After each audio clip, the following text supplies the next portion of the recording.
কিন্তু গানের লিরিকটা কি? দোয়া ভি লাগে না মুঝে, দোয়া আমার কাজে লাগে না। দিল কো करार आया।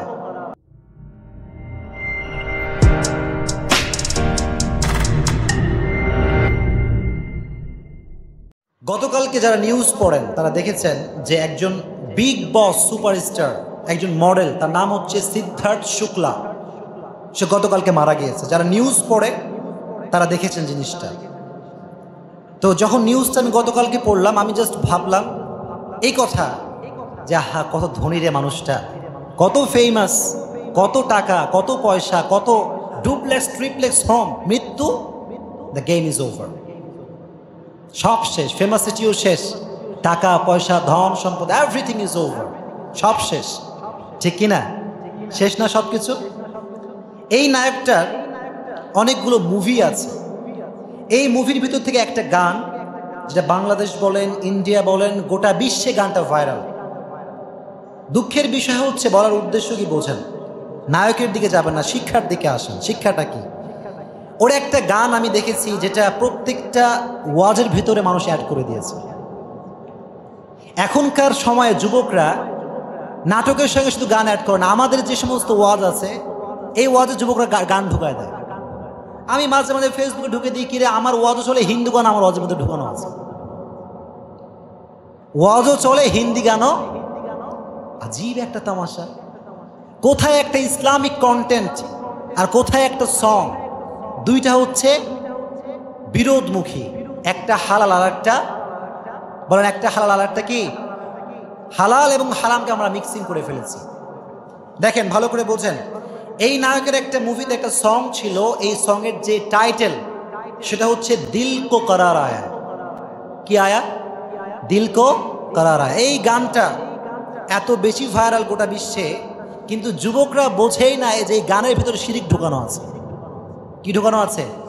শিরিক ঢোকানো আছে। দেখেন আমি আপনাদেরকে গানের এই যে লিরিকগুলো বলবো, যেই লিরিকগুলো আছে এটা তর্জমা করব, ট্রান্সলেশন করব এবং বলবো যে আমাদেরকে কি সূক্ষ্মভাবে ইহুদিরা, খ্রিস্টানরা কেমন করে আমাদেরকে শিরিক করাচ্ছে এটা বোঝার ট্রাই করবেন। সবাই আছেন এখানে? সবাই আছেন এখানে? আচ্ছা দেখেন, এটা বোঝার ট্রাই করেন। এই যে আমি লিখে নিয়ে আসছি, দেখেন এখানে কি কি গানের কলি আছে। দেখেন প্রথমে কলির যে স্টার্ট সেটা লেখা আছে কি? দুয়া ভি লাগে না মুঝে, দোয়া ভি লাগে না মুঝে। দোয়া ভি লাগে না মুঝের অর্থ হচ্ছে এই যে আমার লাইফে দোয়া কোনো কাজে আসে না। Prayers don't work for me anymore. দোয়া কেউ করলে আমার দোয়া আল্লাহর কাছে কবুল হয় না, আমার দোয়া আল্লাহর কাছে কবুল হয় না। এটা হচ্ছে প্রথম লিরিক। সেকেন্ড যে লিরিক সেটা হচ্ছে দাওয়া ভি লাগে না মুঝে, মানে ঔষধও আমার কাজ করে না, মেডিসিন এটা আমি খাইলেও কাজ করে না। কখন থেকে? জব সে দিল কো মেরে তু লাগা হ্যায়, যখন থেকে তোমাকে আমি দেখেছি, আমার অন্তর যখন থেকে তোমার বসবাস, তখন থেকে আমার দোয়াও কাজে লাগে না, ওষুধও কাজে লাগে না। কথা বুঝতে পেরেছেন? এবার আসেন দলিলের কাছে, কোরআন এবং সুন্নাহ কি বলে একটু বোঝার ট্রাই করেন। দোয়া, আল্লাহর হাবিব বলেছেন জামি' আত-তিরমিজির হাদিস, আদ-দুআউ মুখুল ইবাদা। দোয়াটা হচ্ছে মানুষের, মুসলমানের ইবাদতের মূল যে ধাতু সেটা হচ্ছে দোয়া। সেটা কি বলেন? দোয়া। এবার আসেন আয়াত, আল্লাহর আয়াত কি বলে? উজিবু দাওয়াতাদ দাঈ ইযা দাআন, আমার বান্দা যখনই আমাকে ডাকবে, when he call me I will receive his call। যখনই আমার বান্দা আমাকে ডাকবে তখনই সেই মুহূর্তে আমি আল্লাহ তার ডাকের সাড়া দেব। বলেন সুবহানাল্লাহ, ডাকের সাড়া দেব। এখন আসেন মূল পয়েন্টে।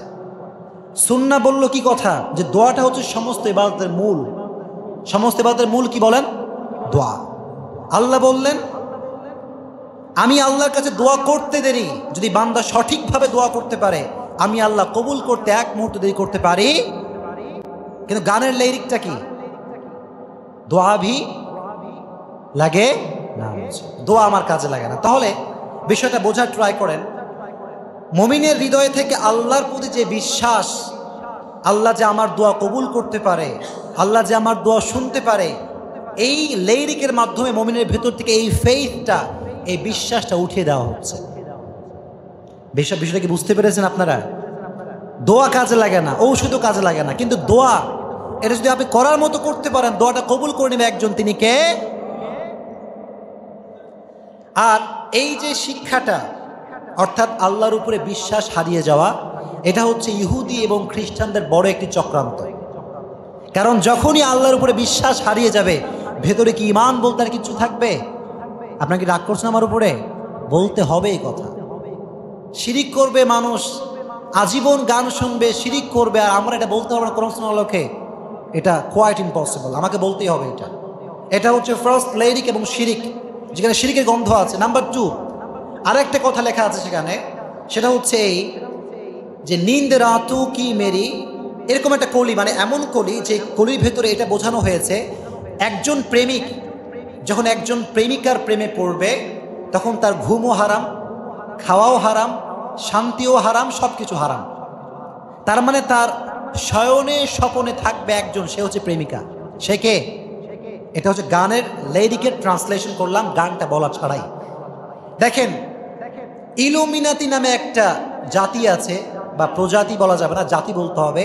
এরা হচ্ছে খ্রিস্টান এবং ইহুদিদের দালাল।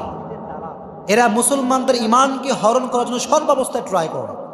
কথা বুঝতে পেরেছেন? তাদের একটা প্ল্যান হচ্ছে এই, কথাটা বুঝতে পারছো সবাই আমার? তাদের একটা প্ল্যান কি দেখেন, তারা মনে করে একটা মুসলমানকে যদি, ভালো করে বুঝতে হবে, একটা মুসলমানকে যদি কেউ সম্পূর্ণরূপে একটা হারামের ভিতরে ঢুকাতে পারে, কার ভিতরে ঢুকাতে পারে?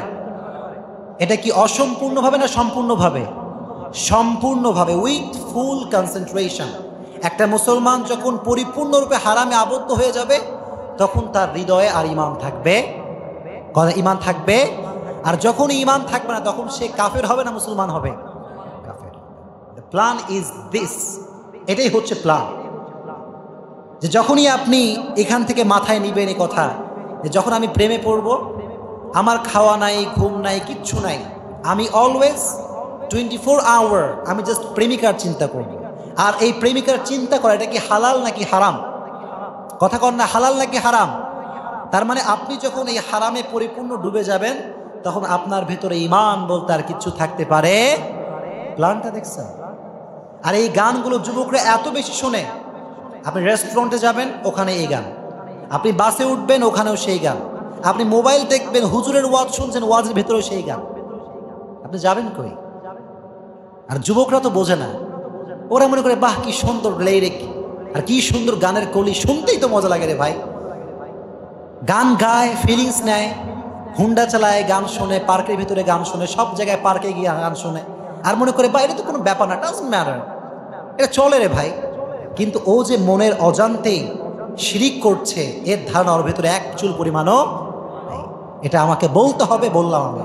এখন অনেকেই বলবে, হুজুর আপনি আর কাজ পাইলেন, আপনি গান নিয়ে কথা বললেন মসজিদের ভিতরে। কেউ ভাববেন না আপনারা, আমি মনে করছি আপনারা কেউ ভাববেন না, বা একজন বা দুইজন ভাবতে পারেন। আমি বলবো ভাই, একটা গান শুনে লক্ষ কোটি মুসলমান মুশরিক হচ্ছে, লক্ষ কোটি মুসলমান হৃদয় থেকে ঈমান হারিয়ে যাচ্ছে, ওখানে আপনার মাথা ব্যথা নাই? হুজুর যখন কোরআন থেকে কথা বলে তখন আপনার মাথা ব্যথা, তাই না? এরকম লোক আছে, এখানে কেউ নাই। আমার মসজিদটা অনেক শান্তিময় মসজিদ, এখানে মারামারি নাই, কিলাকিলি নাই, কিন্তু অনেক জায়গায় মানুষ না বুঝে হুজুরকে গালি দেয়। ঈমান নষ্ট হচ্ছে, এটা বলতে হবে। বলতে হবে কি হবে না? আল্লাহ আমাদের সবাইকে এই সমস্ত শিরিক থেকে বাঁচার তৌফিক দান করুক, পড়েন আমিন। এখান থেকে একটা শিক্ষা নেওয়া উচিত যে আমরা যতদিন বেঁচে থাকবো তাওহীদের উপরে বেঁচে থাকবো। শিরিক বা যেখানে শিরকের সামান্য আলামত আছে এখানে আমরা যেতে পারি